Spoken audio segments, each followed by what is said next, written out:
자, 매주 금요일 이 시간에 저희가 미국 시장에서 한 종목씩 아주 꼼꼼하게 분석해보는 시간을 가져보고 있거든요. 신아메리칸 드림 시간, 오늘도 하나금융투자 해외 영업 추진팀 김현수 부장님과 함께 하겠습니다. 안녕하세요. 네, 안녕하세요. 네, 부장님 오늘 우리 어떤 종목 공부해 볼까요? 예, 오늘은 이제 항공 관련주 중에서 항공기 구조물을 제조하는 업체인 이제 스피릿 에어로 시스템즈라는 기업에 대해서 좀 말씀을 드려볼까 합니다. 네. 최근에 아무래도 시장에서는 코로나가 완화되면서 리오프닝주에 대한 관심이 굉장히 많아지고 있습니다. 특히 여행 수요의 회복을 많이 기대하면서 어제 같은 경우에도 굉장히 항공주들이 들썩거리는 그런 모습을 보여줬는데요. 이 상황에서 또 하나 관심을 가져볼 분야는 바로 항공기 제조 분야입니다. 많은 분들이 이제 보잉 투자도 많이 하셨을 것 같은데 최근 몇 년간 이제 항공기 제조 업체 같은 경우에는 주가가 조금 많이 안 좋았고 다시 이제 좀 회복을 하는 것을 좀 기대해 볼 만한 시점이 된 것 같습니다. 특히 이제 최근에 러시아나 우크라이나 전쟁으로 방산주들이 많이 상승하는 상황에서도 보잉의 주가 같은 경우에도 답답한 행보를 보이고 있는데요. 조금만 시선을 돌려보면 보잉보다 조금 더 빠른 회복을 보일 수 있을 것으로 기대되는 항공기 제조 업체가 있습니다. 그래서 그 기업인 스피릿 에어로 시스템즈에 대해서 말씀을 드려볼까 합니다. 네, 좋습니다. 사실 보잉 때문에 참 답답하신 분들이 많이 계실 것 같아요. 이제 어떤 면에서 보잉보다 주가가 잘 갈 수 있을지 참 궁금해지는데 이야기를 하나씩 풀어나가 보도록 하겠습니다. 자, 일단 항공기 제조 분야면 비행기를 구성하는 각종 부품을 만드는 그런 회사가 맞을까요? 네, 맞습니다. 스피릿 에어 시스템즈 같은 경우에는 이제 항공기 구조물을 제조하는 업체로요. 보잉사의 가장 큰 티어 1 공급 업체이기도 합니다.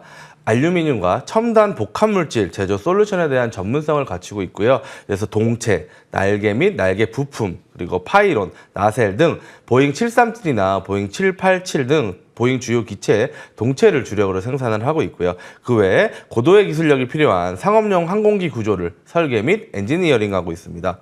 1927년도에 사실은 항공업계의 선구자인 로이드 스테어맨이라는 사람이 운영하던 스테어맨 항공사에서 시작된 스피릿 에어로 시스템즈인데요. 1929년에 보잉사에 인수가 되었습니다. 그래서 지난 한 세기 동안 보잉의 항공기 부품을 만들었는데요. 그러다가 지난 2005년에 보잉이 이 사업 부문을 매각했고요. 이에 따라서 이 스피릿 에어로 시스템즈가 탄생하였습니다. 1년 뒤인 2006년에는 스피릿 에어로 시스템즈가 주로 에어버스의 부품을 납품하고 있던 영국의 BAE 시스템으로부터 에어로 구조물 사업부를 인수를 했고요. 그러다 보니까 이제 기존까지 보잉에만 납품하던 단일 소스 공급 업체에서 다수의 고객과 플랫폼을 갖춘 독립적인 글로벌 공급 업체로의 변신을 꾀하게 되었습니다. 원래는 그러니까 보잉의 일부였다가 떨어져 나온 그런 회사인 거군요. 떨어져 나온 이후에 오히려 이제 고객사들을 많이 늘려나가면서 잘 성장하고 있는 회사로 볼 수 있겠습니다. 자, 저희 사업 부문도 한번 들여다보려고 하는데 이제 항공기도 상업용도 있고 군사용도 있고 또 우주 항공용도 있고 여러 가지 종류가 있잖아요. 네, 맞습니다. 각각의 분야에 맞는 사업 부문이 나뉘어 있을까요? 예, 스피릿 에어 시스템즈 같은 경우에는 크게 한 3가지 정도로 사업 분야를 나눌 수가 있는데요. 첫 번째로는 이제 커머셜 분야로 상업용 비행기 부품의 설계 및 제조를 하고 있는 분야입니다. 항공기의 동체, 그리고 엔진이 장착되는 부분인 나셀, 그리고 날개 시스템, 비행 갑판, 항공기 구조의 전방 부문, 그리고 다양한 구조적 구성 요소들을 설계부터 생산까지 직접 진행을 하고 있습니다. 스피릿 에어로 시스템즈의 주요 분야이기도 하고요. 전체 매출의 80% 이상을 차지하고 있으며 2019년까지는 사실 이 부분의 대부분이 보잉사를 통해서 발생을 했습니다. 두 번째 분야는 이제 디펜스 앤 스페이스 분야입니다. 군용으로 개조된 상업용 항공기인 보잉 P-8을 비롯해서 미국 정부의 방위 산업 프로그램을 위한 동체, 스트럿, 나셀, 날개 등을 생산하고 있으며 그 외에 미사일과 금초음속 로켓, 극초음속 로켓 관련 부품들, 그리고 헬리콥터, 레이더, 사드 같은 것들을 설계 및 제조를 하고 있습니다. 전체 매출에서는 현재 한 15% 정도의 매출 비중을 차지하고 있고요. 현재는 이제 차세대 항공기 프로그램이라든지 미사일, 극초음속 로켓, 무인 항공기, 우주 이렇게 5가지 분야를 성장 동력으로 선정해서 역량을 좀 집중을 하고 있습니다.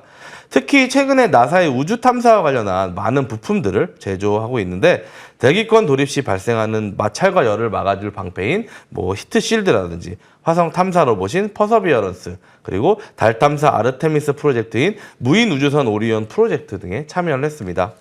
그리고 이제 세 번째 마지막 분야는 애프터마켓 분야입니다. 비행기나 이제 다양한 방위, 우주 산업과 관련된 기체 부품에 대한 추가 부품 제작이나 수리 및 정밀 검사 서비스를 제공하고 있는 분야로 아무래도 이제 스피릿 에어로 시스템즈 같은 경우가 특수 소재에 대한 다양한 노하우를 보유하고 있기 때문에 뭐 강점이 드러나는 분야다라고 할 수 있겠습니다. 제조 및 생산 분야는 보잉이라든지 에어버스 같은 특수한 몇 개 회사만을 고객사로 두고 있지만 애프터마켓 분야는 전 세계 100개가 넘는 항공사 등 다양한 고객군이 존재를 합니다. 현재 이제 보잉 및 에어버스의 기체뿐만이 아니라 봄바르디어, 롤스로이스, 엠브레이저, 걸프스트림 등 다양한 제조사의 부품에 대한 추가 부품이나 수리가 가능한데 이 분야 같은 경우에는 마진율도 20% 이상으로 현재 스피릿 에어로 시스템즈에서 전략적으로 성장을 도모하고 있는 분야입니다. 이에 따라 2025년까지 연간 20% 정도 이상의 매출 성장을 기대하고 있습니다. 자, 여기까지 세 가지 주요 사업 부문을 쭉 정리해 주셨는데요. 자동차를 좀 좋아하신다 하는 분들이라면 롤스로이스 딱 들었을 때 뭔가 확 와닿지 않으셨을까 싶습니다. 그렇다면 이 많은 부품들을 과연 어디에서 만들고 있을지도 궁금해지는데 지금 제조 공장은 주로 미국에 가지고 있을까요? 예, 뭐 에어로 시스템즈 같은 경우는 이제 미국에 3개, 그리고 유럽에도 3개가 있고요. 그리고 모로코랑 말레이시아에 각각 1개씩 제조 공장을 보유하고 있다 보니까 이를 통해서 전 세계 항공기 부품 생산 및 애프터마켓 서비스에 대응을 할 수가 있습니다.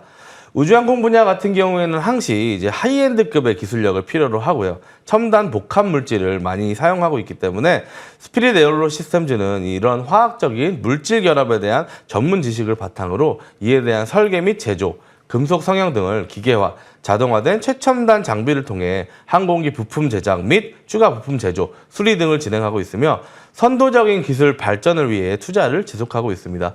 기술 투자를 굉장히 많이 하고 있고요. 이를 통해서 특허도 많이 보유하고 있는데 이를 적용해서 새로운 상업용 기체 부품 및 방위 산업의 고객을 확장하는 그런 전략을 통해 비즈니스를 성장을 시키고 있습니다. 네, 이쯤에서 그 시청자분들께서 궁금해하실 만한 한 가지 포인트가 아까 전에 설명을 해주셨다시피 보잉을 지금 가장 큰 고객사로 두고 있잖아요. 네네. 그런데 보잉의 737 맥스 기종이 여러 차례 사고가 있었고 그러다 보니까 운항 금지가 되는 이슈도 있었는데 그러다 보니까 이 기간 동안에 스피릿 에어로 시스템즈의 매출에도 분명히 타격이 있었을 것 같아요. 네, 괜찮았나요? 굉장히 좀 많은 이제 타격이 있었습니다. 아무래도 이제 가장 큰 고객사가 보잉이었고 전체 매출의 80% 이상을 보잉이 담당했기 때문인데요.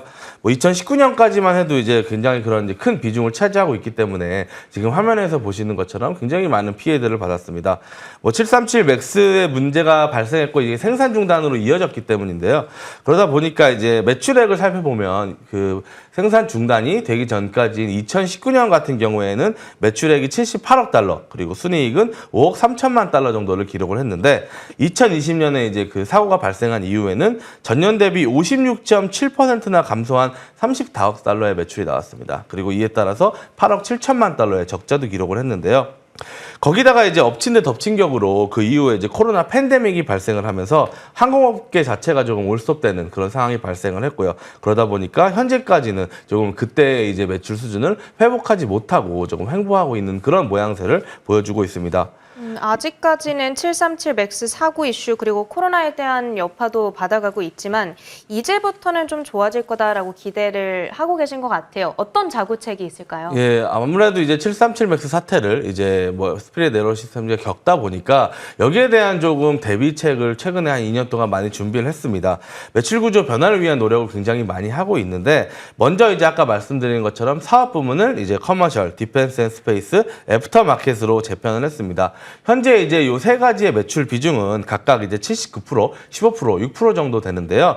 향후 이제 스피릿 에어로 시스템즈는 보잉으로 편향된 매출 비중을 좀 줄이고 다른 분야의 매출을 늘려서 이를 장기적으로 40%, 20% 정도의 이제 비율로 가져가겠다는 비전을 가지고 있습니다. 이를 위해서 먼저 스피릿 에어로 시스템즈 같은 경우에 지난 2020년 10월에 북아일랜드 벨파스트와 모로코 카사블랑카의 이제 봄바르디어가 시설을 보유하고 있던 항공구조 사업 부문을 인수했고요. 이에 따라서 에어버스양 매출이 좀 크게 늘어났습니다. 이 시설의 인수를 통해서 에어버스 A220 기종의 날개 제조 공정 및 기술에 대한 전체 작업 패키지를 조금 획득했기 때문인데요. 또한 이제 지난 2021년 10월에는 미국 국방부의 지원을 받아서 첨단 소재를 연구하는 디펜스 프로토타입 센터를 위치타라는 지역에 열었습니다. 그 외에 이제 주요 고객사 같은 경우가 록히드 마틴, 로스노 그루먼, 봄바르디어, 롤스로이스 등과 같이 미사일이라든지 레이더, 우주 관련 장비 등 다양한 연구 개발을 지금 진행하고 있는 상황입니다. 물론 이제 보잉과는 꾸준한 관계를 좀 유지를 하고 있습니다. 737 맥스 운행 허가가 조금 재개가 됐기 때문에 최근 들어서 이제 코로나가 좀 그 상황에서 진정세를 보이면서 보잉을 찾는 기업들이 다시 좀 많아지고 있는데요. 보잉은 이제 최근 실적 발표에서 737 맥스의 주문이 다시 쇄도하고 있다라고 밝혔습니다. 최근 들어서 이제 여행 수요가 회복되는 조짐을 보이고 있는 가운데 관련 업종들의 회복세가 좀 가속화되면서 지난 1분기에 보잉사가 총 145대의 항공기 주문을 받았다고 합니다. 스피릿 에어로 시스템즈는 이제 보잉의 많은 기종의 부품을 납품을 하고 있는데요. 특히 이제 보잉 737 맥스 같은 경우에는 2018년도에 MOU를 통해서 2030년 12월 31일까지 장기 계약을 맺었는데요. 근데 최근에 이제 문제가 발생하면서 생산이 중단된 이후에 2020년 2월에 다시 이제 이 계약을 2033년까지 장기 계약을 연장하기도 했습니다. 또 이제 2019년 생산 중단 이후에 보잉은 재고 및 생산 안정화를 지원한다는 명목과 여러 가지 선지금 명목으로 총 1억 2,300만 달러를 스피릿 에어로 시스템즈에 지급하기도 했습니다. 또한 이제 737 기종 이외에도 787, 747, 767, 777 등 보잉의 대부분 항공기 공급 계약, 장기 계약을 맺고 있기 때문에 이에 따른 매출 회복이 조금 기대되고 있습니다. 와, 보잉과 이제 무려 그 13년이라는 장기 계약을 맺었습니다. 그럼 이 13년이라는 시간 동안 보잉에서 항공기를 만들 때마다 그 부품을 계속 스피릿 에어로 시스템스에서 공급을 해줘야 된다. 이런 의미가 되겠습니다. 지금 매출이 늘어날 수밖에 없는 아주 명확한 이유를 말씀해 주셨고요. 그래서 주가도 잘 갈 것 같다. 이런 포인트이지 않을까 싶습니다. 마지막으로 투자 포인트들 총 정리를 해볼까요? 예, 이제 2021년 말 기준으로 스피릿 에어로 시스템즈가 이제 대형 상업용 항공기, 그리고 비즈니스 및 지역 제트기, 군용 장비 등의 인도와 관련된 수주 잔고를 좀 살펴보면 한 346억 달러, 하나로 한 42조 원 정도 수준입니다.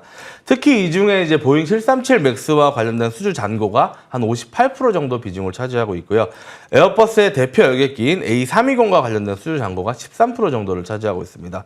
분명 이제 스피릿 에어로 시스템즈 같은 경우에는 보잉 737 맥스 사건과 코로나로 인한 큰 타격을 입었습니다. 매출의 급격한 감소, 적자 지속, 신용등급 강등 등 많은 타격을 받았고, 이러한 상황에서 보잉에 좀 집중되었던 매출을 분산시키고 코로나 이후에 사업 전개를 위해 사업부를 재편하고 다양한 수주를 좀 확보하는 등 많은 노력을 기울여 왔습니다. 최근에 이제 코로나 완화로 인해서 여행 수요 회복에 따라 항공업계가 다시금 정상화가 될 것으로 좀 기대되고 있는 상황인데요. 이에 따라서 스피릿 에어로 시스템즈 같은 경우에도 제작을 다시 좀 재개하면서 본격적인 이제 재무지표 개선이 조금 예상이 되고 있습니다. 이에 따라서 마진율을 회복하고요. 그리고 흑자 전환, 매출 회복 등이 이어진다면 신용등급도 다시 상승할 수 있을 것으로 보여지고요. 현재 이제 시가총액이 한 48억 달러, 하나로 한 6조 원 정도인 스피릿 에어로 시스템즈인데요. 보잉 737 맥스 사건이 터지기 전에 비해서 한 절반 정도 가격으로 이제 거래가 되고 있기 때문에 이러한 주가에도 조금 변화를 기대할 수 있을 것으로 보여집니다. 네, 알겠습니다. 자, 최근에 항공사들이 리오프닝 기대감과 맞물리면서 또 이번에 실적 발표도 워낙에 잘 나오고 있고요. 그러면서 주가가 이제 굉장히 잘 가지고 있는데, 조금만 시선을 돌려보면 이 항공 여객기 수요 급증에 직접적인 수혜가 또 기대되는 이 분야가 바로 스피릿 에어로 시스템즈라고 말씀해 주셨습니다. 오늘의 종목 한번 기억해 보도록 하죠. 지금까지 하나금융투자 해외 영업 추진팀 김현수 부장님과 함께했습니다. 고맙습니다. 네, 감사합니다.